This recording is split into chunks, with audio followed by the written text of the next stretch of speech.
descentralizar el trabajo, vamos a flexibilizar el trabajo, la palabra que quieran sobre el trabajo, en realidad es para las grandes empresas. Porque que tenga una relación de personas significa que todo el tiempo están cambiando lo que serían los engranajes, en este caso los empleados, y que sea cada vez más fácil cambiarlo por alguien más barato, es lo que más les conviene. Mientras que las pymes, por lo general, cuando toman empleados es por mucha más cantidad de tiempo, porque formarlo es mucho más costoso por la pyme, porque tiene otra dinámica de trabajo. Bueno, acá indicadores de cantidad de puestos de trabajo registrados en el sector privado. Hago esta aclaración porque digo hincapié en que son registrados y que pertenecen al sector privado 138.785. Estaba peleando en Twitter y veía que algunos funcionarios de la Libertad Avanza celebraban el despido de 31.000 trabajadores del sector público, ¿no? Un indicador que les gusta mostrar por, ya sabemos, el discurso que sostienen en relación al trabajo en el Estado. Bueno, si tienen alguna vez la no grata oportunidad de discutir con alguien que plantee esto, está bueno recordar que en el sector privado, que ellos tanto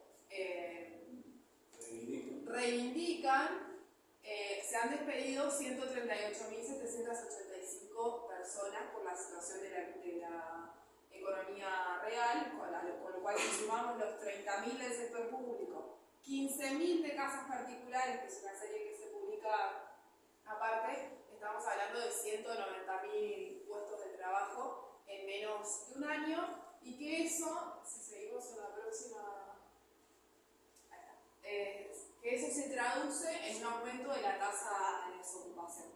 Hay un fenómeno particular que se dio durante el gobierno de Frente de Todos, y es que termina con una tasa de desocupación históricamente baja, pero con muchos problemas en términos de poder adquisitivo de los salarios. Era como la gran discusión.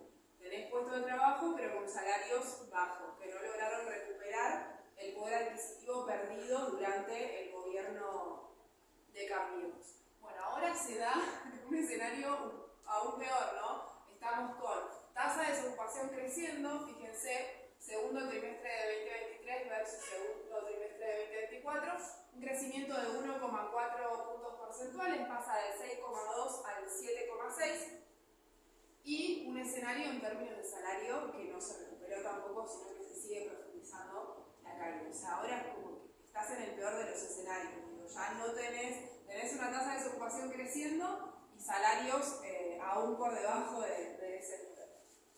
Sigamos.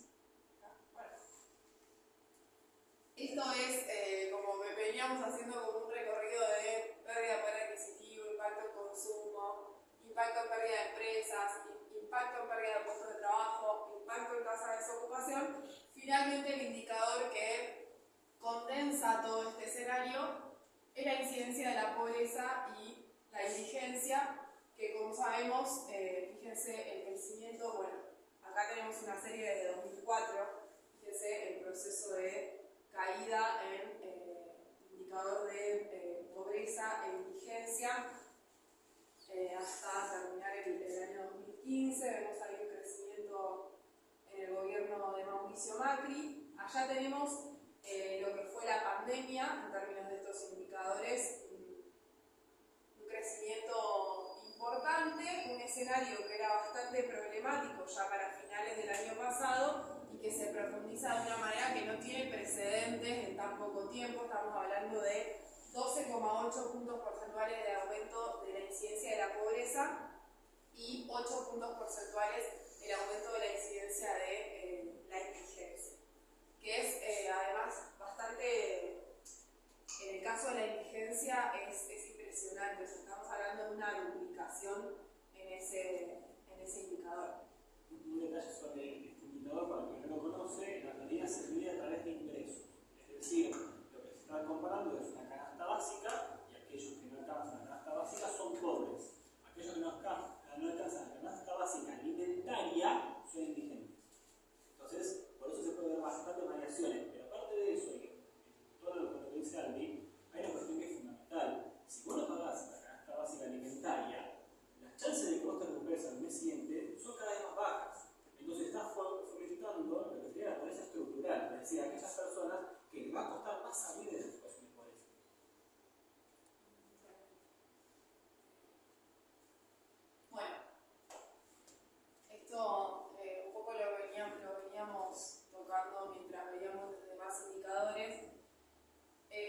inflación mensual es el índice de precios al consumidor que conocemos todos los meses, que sea ya el 25,5% del mes de diciembre, post devaluación, que comentábamos recién. Y después se inicia un sendero descendente mes a mes después de haber llevado a ese pico del 25,5%. ¿Cuáles son las variables que explican esto? Bueno, fundamentalmente la evolución del tipo de cambio en este último tiempo y la evolución del consumo, o sea, la caída en el consumo que propició este ajuste y esta devaluación que impactó sobre el poder adquisitivo de los salarios es lo que explica este escenario en materia de inflación, que aún sigue siendo, digo, para los indicadores que tenemos en términos de economía real, la verdad es que sigue siendo alto, ¿no? Pero bueno, si comparamos con el régimen previo, es el indicador que el gobierno muestra mes a mes, o el que más le importa, podríamos decir. Bueno, se ha conseguido, si lo tomáramos como positivo, se ha conseguido a costa de estos indicadores que veníamos repasando en la economía real, y hay muchas preguntas y dudas respecto a las perspectivas hacia adelante, sobre todo cuando vemos el frente cambiario, cuando vemos qué está pasando con la dinámica del tipo de cambio. Esto no hay que ser economista, pero a Milei lo negó bastante tiempo, a pesar de que en la práctica lo sabe muy bien, pero basta con ser argentino para saber que las variaciones en el valor del dólar tienen un impacto en los precios de la Argentina. El gobierno, por más que su discurso y la teoría que sostiene en relación a la inflación sea que es en todo tiempo y lugar un fenómeno estrictamente monetario, como dicen ellos, lo cierto es que en la práctica saben muy bien que lo que pase con el tipo de cambio va a tener un impacto sobre este indicador, y es una de las variables que más los ocupa. Ahora lo van a ver con Fran, pero ahí está una de las grandes dudas de lo que va a pasar en adelante. Sumo dos cosas. Este pico de acá es de Milei,